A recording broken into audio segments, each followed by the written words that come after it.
حملے کی تیاریاں کر ہی رہا تھا، اچانک ایک دن اس کی طبیعت خراب ہونے لگی اور اس کے کچھ ہی دن بعد نور الدین اس دنیا سے چلا گیا اور وہ فلسطین فتح کرنے کا اپنا خواب پورا نہیں کر سکا۔ نور الدین کے جانے کے بعد وہی ہوا جو خلافت راشدہ کے بعد مسلمانوں میں ہمیشہ ہوتا ہے۔ نور الدین کے بعد اس کا بیٹا مسلمانوں کا نیا بادشاہ بنا، لیکن یہاں مسئلہ یہ تھا کہ نور الدین کے اس بیٹے کی عمر صرف اور صرف 11 سال تھی۔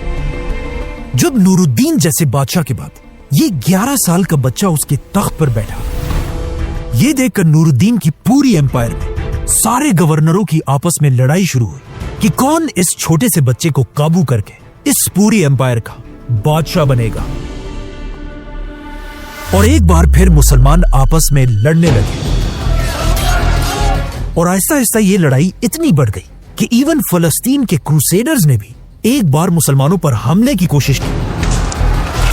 اب جب مسلمانوں کے حالات اتنے خراب تھے، یہ دیکھ کر نور الدین کی بیوی عصمت خاتون کو سمجھ آئی کہ اگر ایسا ہی چلتا رہا تو سلطان نور الدین کا فلسطین کو فتح کرنے کا خواب کبھی پورا نہیں ہو سکے گا۔ اسی لیے اس عورت نے حالات کو ٹھیک کرنے کے لیے فوراً ایک لیٹر لکھا۔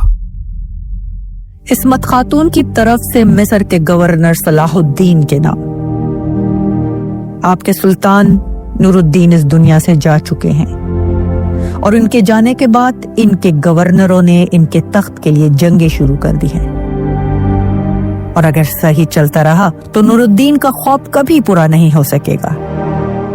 تو اب اس سے پہلے کہ یہ دھوکے باز لوگ اس تخت پر بیٹھے، آپ فوراً آ کر اس سلطنت اور نور الدین کے بیٹے کو بچائیں۔ اور یہ لیٹر لکھتے ہی اس نے یہ لیٹر سیدھا ایجپٹ کے گورنر صلاح الدین کے پاس بھیجا۔ اب یہاں سے بہت دور صلاح الدین ایجپٹ میں آرام سے بیٹھا ہوا تھا اور اسے ان حالات کا کچھ پتہ نہیں تھا۔ جیسے یہ لیٹر صلاح الدین کے پاس پہنچا اور اس نے یہ لیٹر پڑھا، یہ دیکھ کر کہا جاتا ہے صلاح الدین کو بہت غصہ آیا۔ صلاح الدین نے فوراً نور الدین کی بیوی کی طرف اس لیٹر کا جواب بھیجا اور کہا نور الدین کی موت کی خبر میرے لیے کسی طوفان سے کم نہیں ہے۔ اسی کے ساتھ صلاح الدین نے کہا کہ جس نے بھی نور الدین کے بعد مسلمانوں کی اس ایمپائر کو کمزور کرنے کی کوشش کی، میں وہاں خود آ کر ایک ایک سے بدلہ لوں گا۔ اسی کے ساتھ صلاح الدین اپنی فوج لے کر فل سپیڈ نور الدین کے کیپٹل دمشق کی طرف روانہ ہوا۔ اس سے پہلے جو سارے گورنرز آپس میں لڑ رہے تھے، اب صلاح الدین کے آنے کی خبر سن کر سارے گورنروں کی ٹانگیں کانپنے لگی۔ کچھ کیپٹل چھوڑ کر بھاگ گئے، کچھ نے ہتھیار پھینک کر سرنڈر کر دیا، اور آخر جیسے ہی صلاح الدین دمشق کی گیٹ کے سامنے پہنچا، بغیر کسی بھی شور شرابے کے دمشق کے لوگوں نے صلاح الدین کے لیے گیٹس کھول دیے۔ صلاح الدین دمشق انٹر ہوا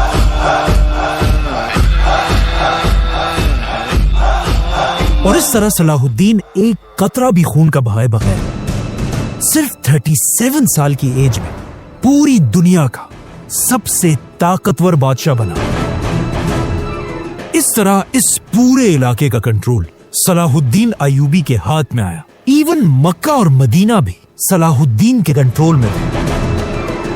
اب جب یہاں صلاح الدین سلطان بنا، کروسیڈرز نے صلاح الدین ایوبی کے ساتھ ایک ایگریمنٹ کی کہ آنے والے کئی سالوں تک مسلمان اور کرسچنز ایک دوسرے پر حملہ نہیں کریں گے۔ اب صلاح الدین چاہتا تو یہ ایگریمنٹ پھاڑ کر جیروسلم پر اسی وقت حملہ کر سکتا تھا،